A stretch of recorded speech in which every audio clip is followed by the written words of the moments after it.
I just watched. Ugh, man, just watching so many videos, so many different things. And it's just like, beep. It just feels like,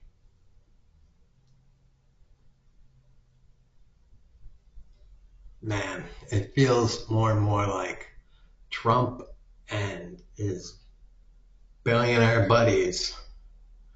Okay. So it started out in January. Trump gets into office and, yeah, I'm going to fix things, right?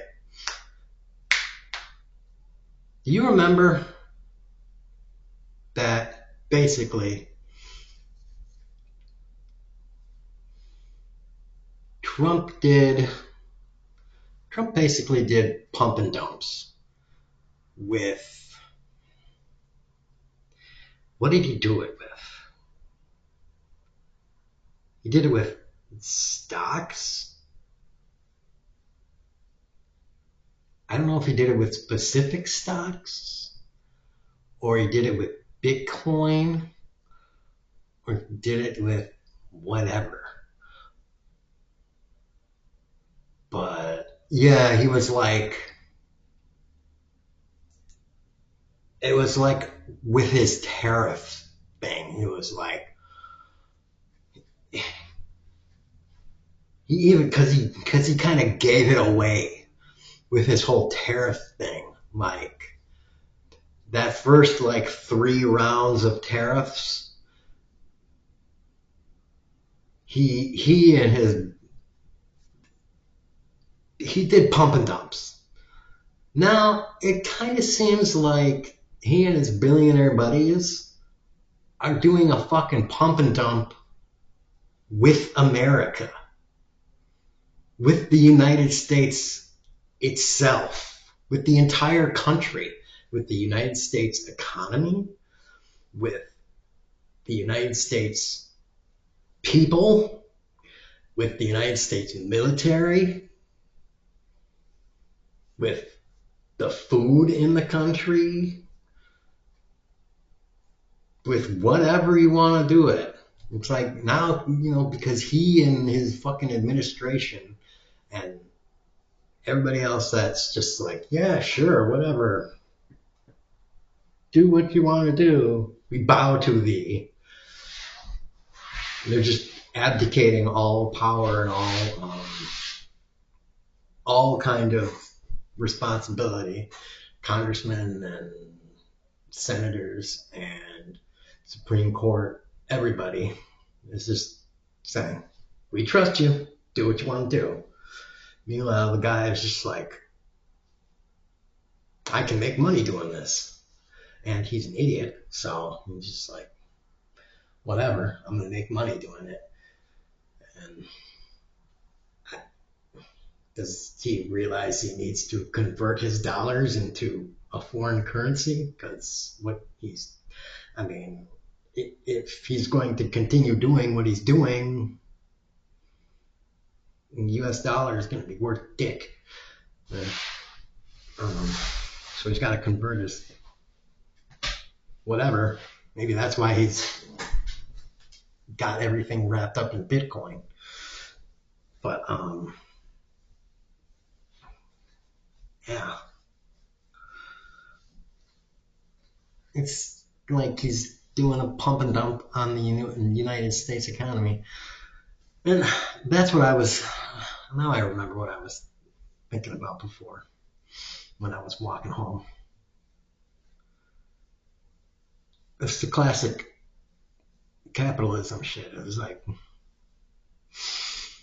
things were things were looking good for the U.S. worker in the 50s, and then the rich people were like, they're getting a little too uppity.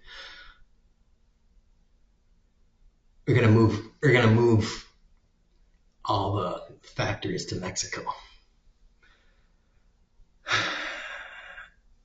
and then we're gonna move and then they moved all the factories to uh, Vietnam, and China and Japan, and they were like, well,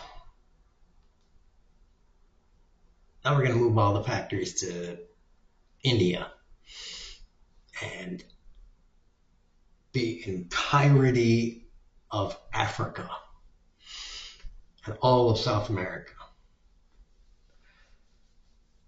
And now what they're trying to do, now that they got most of the world almost all industrialized and ripe,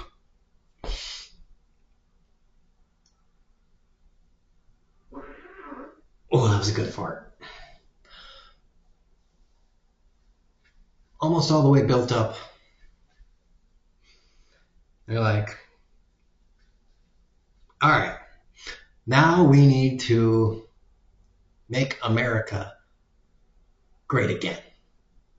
And by great, they mean poor as shit again, so that they can move the factories here again.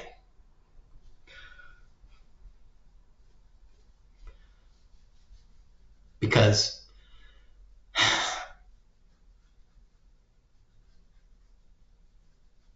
the only way you can have a successful factory is if you can staff it with a whole shitload of poor people.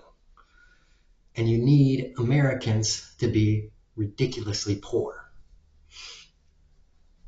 before you can justify opening a factory in America. Poor and desperate for work. Give me work, rich man. Give me work. I'll take any kind of work. Just not field work. I want to pull a lever.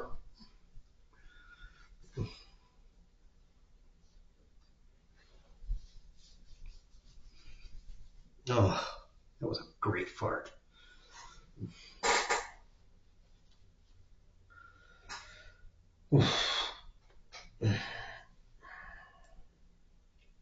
So yeah, it really looks like that's what they're doing. They're intentionally impoverishing Americans. Now I knew they were doing that. I know that was their game already, but it seems like they're doing that like to an extreme degree now for the purpose of, making America great again. And great in their minds is, well, we need to make it like, 1890 to 1910, where, you could pay people, $5 a day to have them work in the factory. And, yeah, they'd be happy for that. So that's what it feels like. So tax the rich, kneecap the rich, and boobs.